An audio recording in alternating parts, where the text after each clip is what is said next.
Hey there guys, Unofficial MCU here, and I'm incredibly excited to be making this video today. Of course, I'm going to be splitting this overall review here for Spider-Man No Way Home into two parts. We're going to start out with the spoiler-free part here at the beginning, and then later on we're going to move into the spoiler part. So without further ado, we're going to jump right on into it.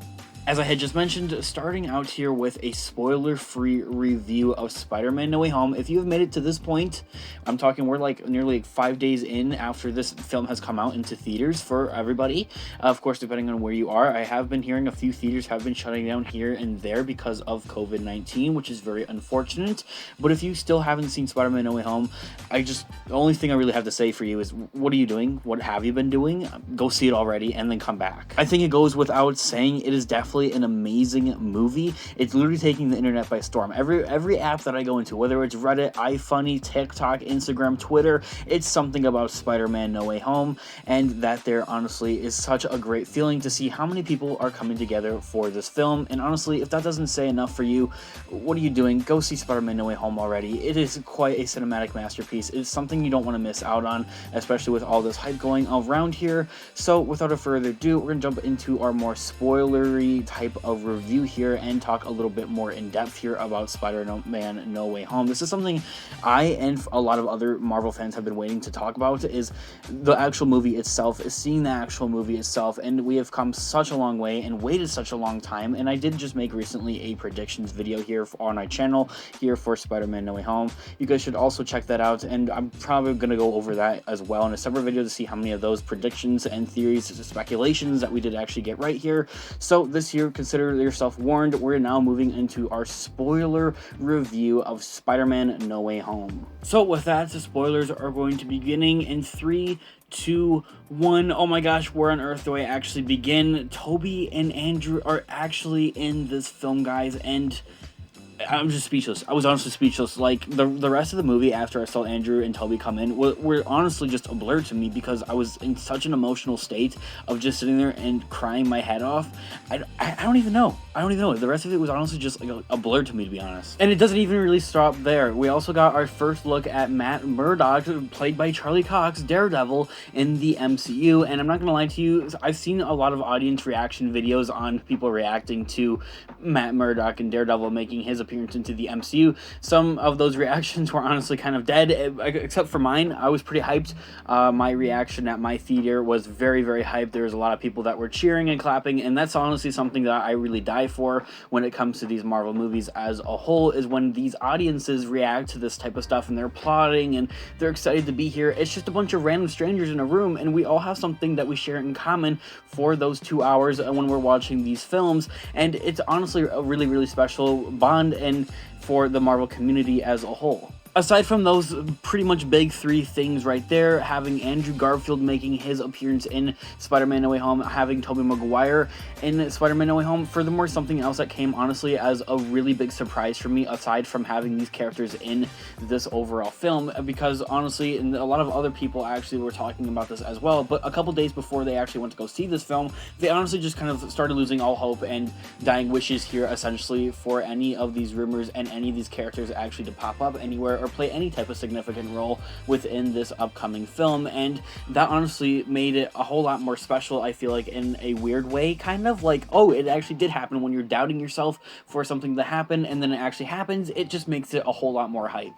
And so for that to actually become a reality for me, I think that there is way more cooler. And I will have to say, something else that I will have to do here for the future is, of course, sit down and buckle down and watch the Netflix Daredevil show here, as they do seem to be bringing these characters into the MCU fairly quickly at a pretty quick rate, and that's not necessarily a bad thing, with the season finale of Hawkeye here coming out it's probably actually already out at the time of actually you guys watching this video, which is really, really hyped, because hopefully Kingpin is in there and he is going to play quite a significant role here in the future of the MCU. And furthermore, with Spider-Man, that there is something that we saw here at the end of the film here for Spider-Man No Way Home, is we have Spider-Man just hanging out in New York. He just bought his own apartment here, and he swings by this huge Christmas tree and ice rink, and that there is a huge set piece for the season finale of the Hawkeye show. So it would honestly make a whole lot of sense, in my own thoughts and personal opinions for Spider-Man to swing by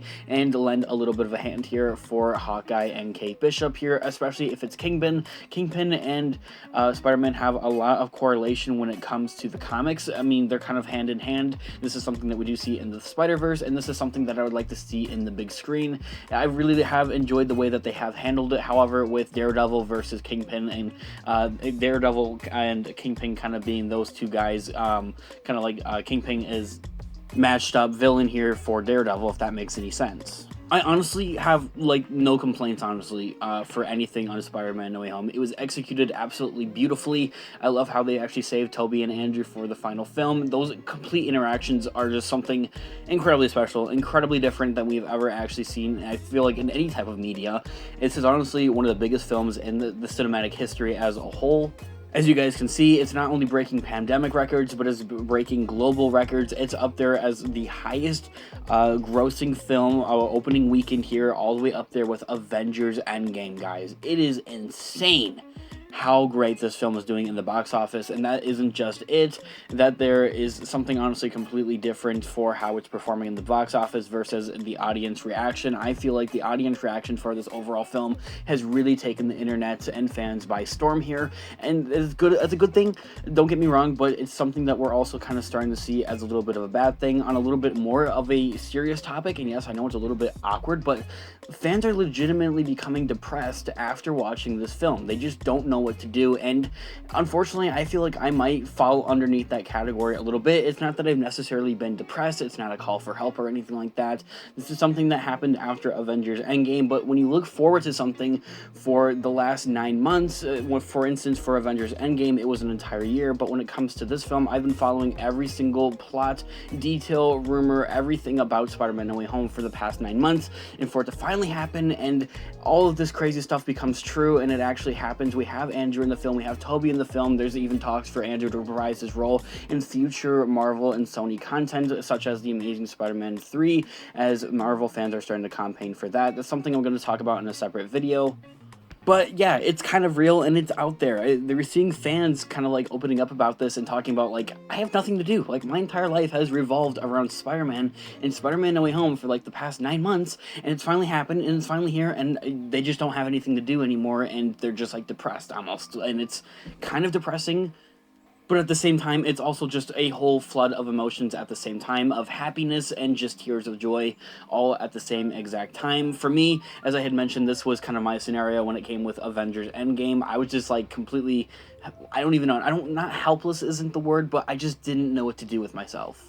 Talking about all the different villains that we got to see in this film, it was executed absolutely wonderfully and beautifully. I loved how they did it, and it actually worked in this film. Something that we have seen with the past Spider-Man films is that they try to introduce too many characters too early on within those trilogies. When it came to the Sam Raimi universe there for Tobey Maguire, they try to fit like 3 different villains in the third film with James Franco's Green Goblin. They had Sandman in there, and then they had Venom in there, all in the third film. And for Andrew Garfield's The Amazing Spider-Man 2, it was a little bit worse. They had the Green Goblin with Harry Osborn.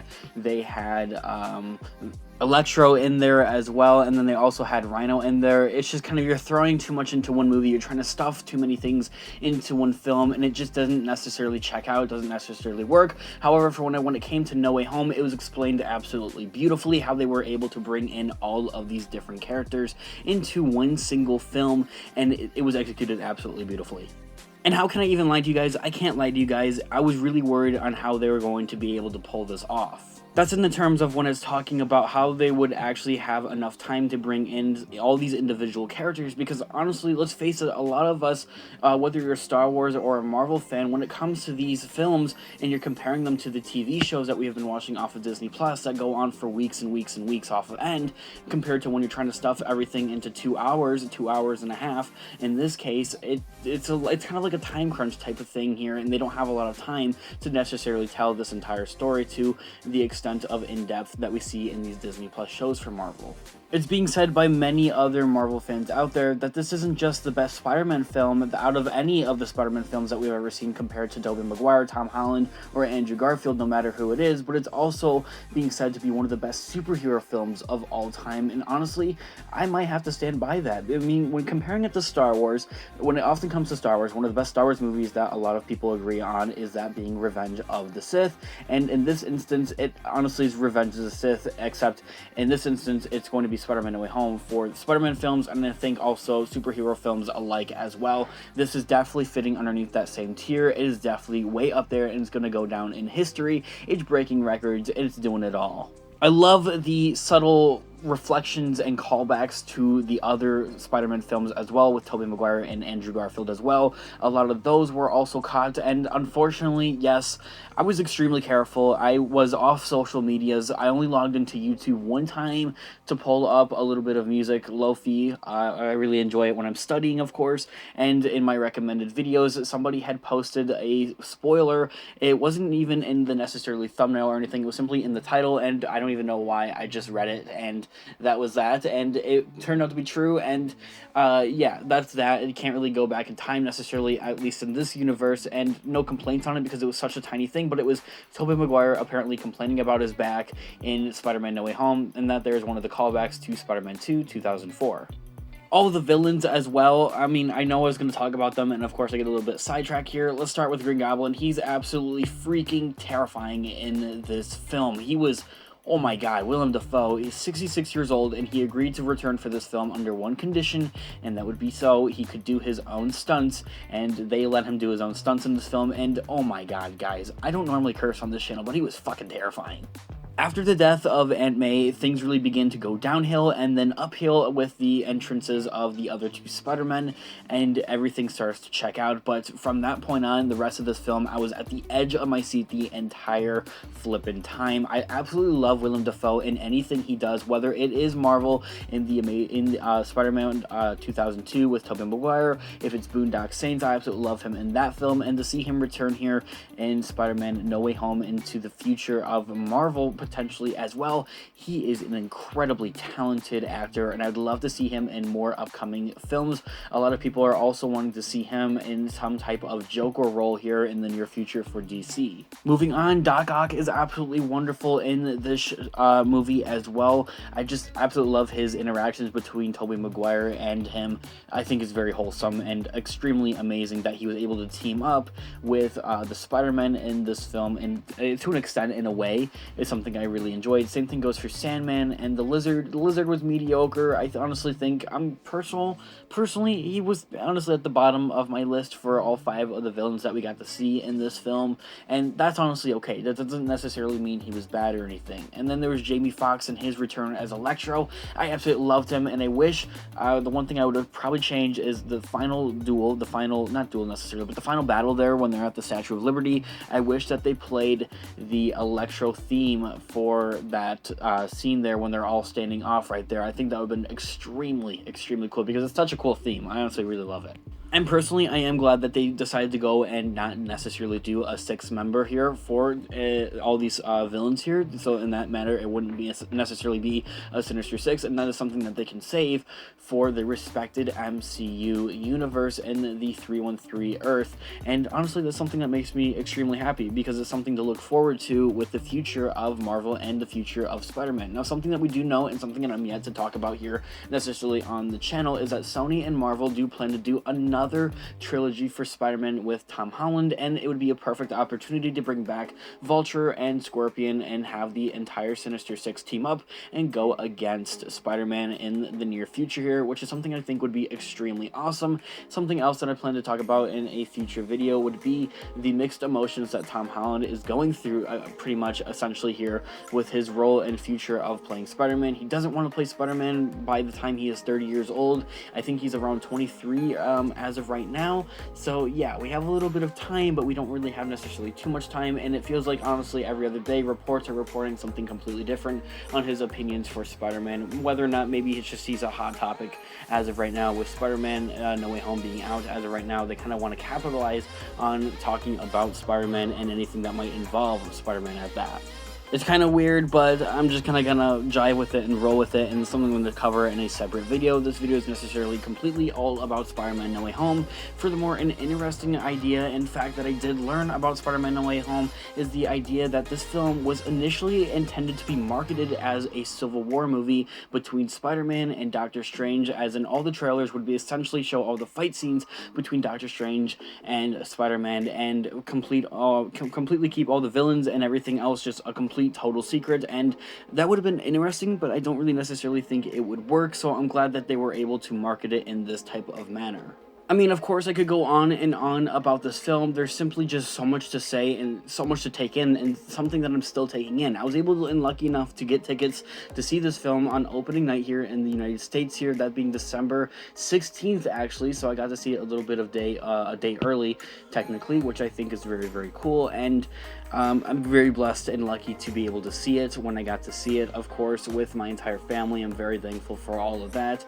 And future videos, we're going to be talking about more about Spider-Man, as I had mentioned here and there. There's a few other key things I would like to talk about regarding the future of Tom Holland, regarding the future of Spider-Man, and just my initial predictions and theories is also something I would like to break down as for what I was able to necessarily get right.